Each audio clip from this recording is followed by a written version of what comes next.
जादुई टीवी। सुनो, तुम्हारे बाबूजी तो कब के गुजर गए। अब उनका जो सामान है वो पड़े पड़े कबाड़ा हो रहा है। बेच ही दो, कुछ पैसे आ जाएंगी। बात तो सही है। अगले संडे फुर्सत में यही करेंगे। अगले संडे रोहित सारा सामान कबाड़ी को घर बुला के दे देता है। तभी उसकी नजर बाबूजी की पुरानी टीवी पर जाती है, जो इतने सालों तक कूड़े में पड़ी थी, फिर भी चमचमा रही थी। टीवी तो देखो, जैसे एकदम नई हो। हाँ, बाबूजी को टीवी देखना बहुत पसंद था। उनका सपना था कि वो टीवी पे आए। एक बार मौका भी था जब वो अपने गांव के गाने सुनाने किसी चैनल पर जाने वाले थे, पर मैं और मेरा भाई लड़ पड़े और बाबूजी को घर पर ही रुकना पड़ा। चला के देखें क्या? हाँ हाँ, क्यों नहीं, देख लेते हैं।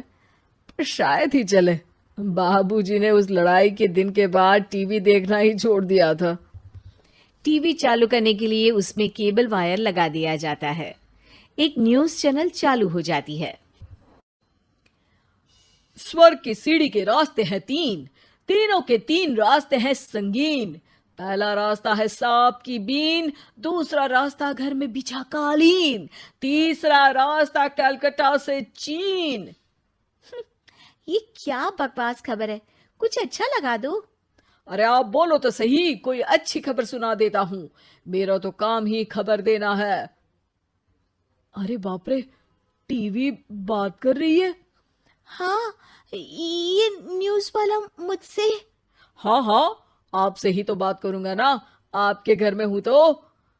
अरे, ये सपना है क्या? तुम हमसे बात नहीं कर सकते? अरे सपना नहीं भाई साहब, ये टीवी जादुई टीवी है। बोलो, क्या खबर सुननी है, वरना ब्रेक लेने का टाइम आ जाएगा। सुप्रिया घबरा के टीवी बंद कर देती है। वो क्या था? अरे एक बार और चालू करके देखे, फिर से बात करेगा तो चैनल बदल देंगे। सुप्रिया फिर टीवी चालू कर देती है। अरे ऐसा कोई मुंह पे टीवी बंद करके जाता है क्या?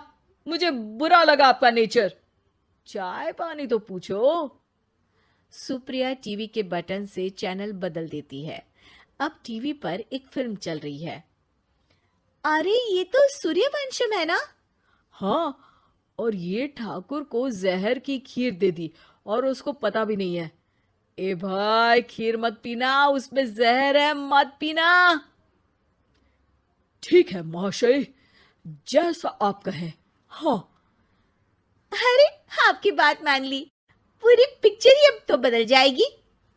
मतलब ये सच में जादुई टीवी है? तभी वहां कबाड़ी आ जाता है। भैया, टीवी के 150 रुपए दूंगा, चलेगा? अरे 1.5 करोड़ में भी ना दे तुमको ये टीवी हम। अरे 1.5 करोड़ खरीदने को होते तो तुम्हारे घर में ये पानी चाय नहीं पीता, अंबानी या टाटा के घर बैठा कोल्ड कॉफी पीता। रोहित कबाड़ी का हिसाब करके उसे वहां से चलता करता है और अपने भाई शशिकांत को फोन लगा के बुलाता है। शशि थोड़ी ही देर में वहां पहुंच जाता है। क्या हो गया भैया? अरे बाबूजी का टीवी याद है? हाँ हाँ, जिसमें घुसे रहते थे हमेशा वो, और अपने को कुछ नहीं देखने देते थे। अरे वो अब जादुई टीवी बन गया है। भैया, आपकी बकवास करने की आदत अब तक नहीं गई।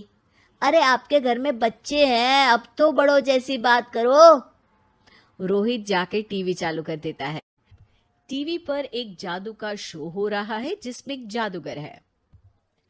अब मैं अपनी टोपी में से कबूतर निकालूंगा।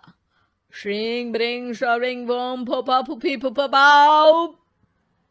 टीवी से कबूतर निकलता है और शशिकांत के सर पर आकर बैठ जाता है। भैया, ये क्या हो रहा है? भैया इसे उड़ाओ। ए कबूतर, जा जा, कबूतर चल निकल। अब मैं टोपी में से सांप। सांप सुनते ही शशिकांत कांप जाता है और भाग के टीवी बंद कर देता है। भैया, सॉरी भैया, मैं समझ गया ये सच में जादुई टीवी है, पर एक बार और ट्राई करते हैं। पर भाभी, कोई दूसरा चैनल लगाओ। हाँ, जिसमें डर ना लगे। सुप्रिया टीवी चला देती है और न्यूज लगा देती है। अरे कितने दिनों बाद मुझे याद आया, बताइए क्या खबर सुनाओ। और ये नया आदमी कौन है? ये मेरा भाई है शशिकांत।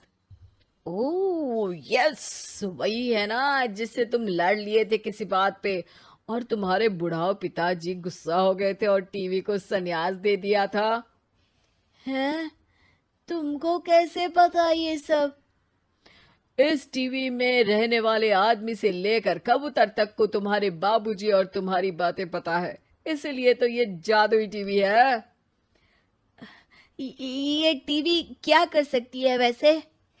तुम जो मांगो दे सकती है। कहानी बदल सकते हो, खबर बदल सकते हो, कोई चीज मांग सकते हो।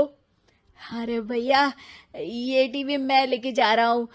बाबूजी का लाडला तो मैं ही था ना। अरे ऐसे कैसे? मैं बड़ा बेटा था, अब तक मेरे घर में टीवी थी ना। अब तक कहाँ गए थे पिताजी के लाडले? तुम्हारी गलती का एहसास भी है।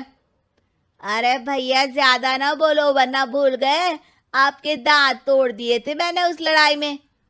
मेरी बीवी के सामने मेरी बेइज्जती करता है। रुक। दोनों भाई हाथापाई पे उतर जाते हैं। रुक, बताता हूं तुझे कि कौन बड़ा है।